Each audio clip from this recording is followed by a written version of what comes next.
मैं सबके सामने प्रार्थना करूंगा।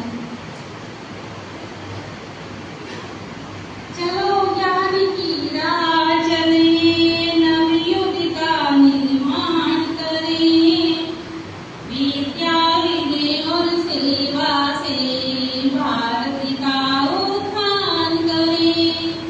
सत्य धर्म का दीप जलाकर जीवन पथ आलोकित हो, प्रेम करुणा और सद्भाव से हर मानव सुशोभित हो।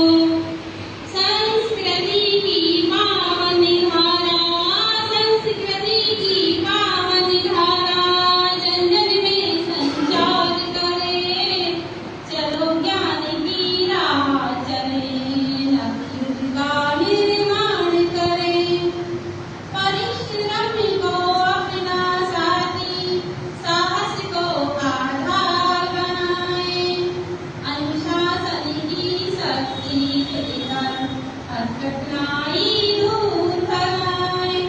राष्ट्र गौरव की रक्षा हेतु, राष्ट्र गौरव की रक्षा हेतु तन मन अपना वार करें।